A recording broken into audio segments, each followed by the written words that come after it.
Hello दोस्तों, स्वागत है आपका आपके अपने चैनल उपचार नुस्खे में। हम उपचार नुस्खे चैनल में रोजाना एक लेटेस्ट वीडियो अपडेट करते हैं। अगर आप हमसे जुड़ना चाहते हैं तो आप उपचार नुस्खे चैनल को सब्सक्राइब कर लें और साथ ही बेल आइकन को क्लिक करें, जिससे आपको हमारे द्वारा अपलोड की गई वीडियो सबसे पहले देखने को मिले।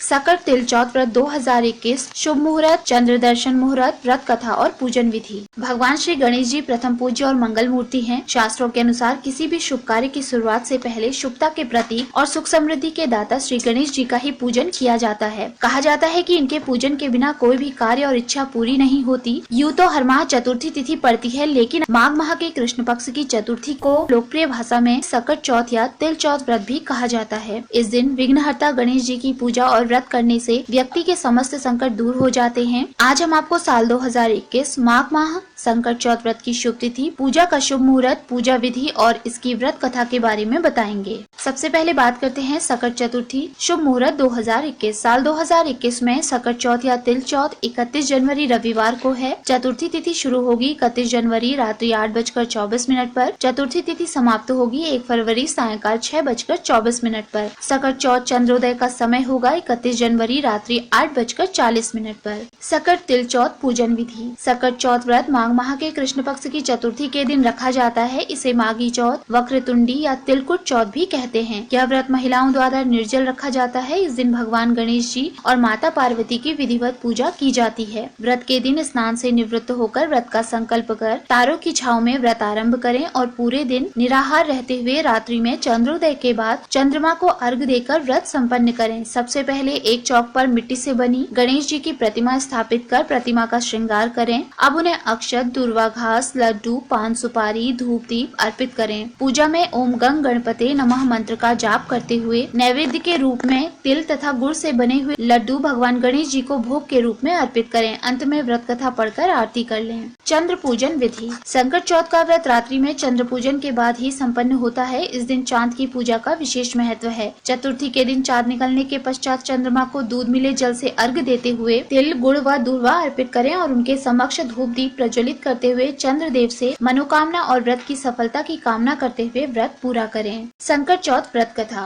चौथ की प्रचलित कथाओं में से एक प्रचलित कथा के अनुसार एक बार विपदा में पड़े देवता भगवान शिव के पास अपनी समस्या के निवारण के लिए गए। तब भगवान शिव ने अपने दोनों पुत्रों से पूछा कि तुम दोनों में से कौन वो वीर है जो देवताओं के कष्टों का निवारण करेगा। तब कार्तिकेय ने स्वयं को देवों का सेनापति प्रमाणित करते हुए देव रक्षा का अधिकार सिद्ध किया। भगवान शिव ने गणेश जी की इच्छा पूछी तो उन्होंने कहा कि मैं बिना सेनापति बने ही इनके संकट दूर कर सकता हूँ। इस पर महादेव ने दोनों को पृथ्वी की परिक्रमा करने को कहा और कहा कि जो सबसे पहले परिक्रमा पूरी करेगा वही वीर घोषित किया जाएगा। यह सुन कार्तिकेय पृथ्वी की परिक्रमा के लिए निकल गए, लेकिन गणेश जी ने अपने माता पिता की 7 परिक्रमा करते हुए कहा, इनमें ही समस्त तीर्थ निहित हैं। गणेश जी की बात से सभी नतमस्तक हो गए और महादेव ने उनकी प्रशंसा करते हुए उन्हें आशीर्वाद दिया कि प्रत्येक कार्य से पहले तुम्हारी ही पूजा होगी। इसके बाद पिता की आज्ञा से गणेश जी ने देवताओं के संकटों का भी नाश किया। फ्रेंड्स, अगर आपको हमारे द्वारा दी गई ये सभी जानकारियाँ पसंद आई हो तो आप उपचार नुस्खे चैनल को सब्सक्राइब, लाइक और शेयर करना ना भूलें।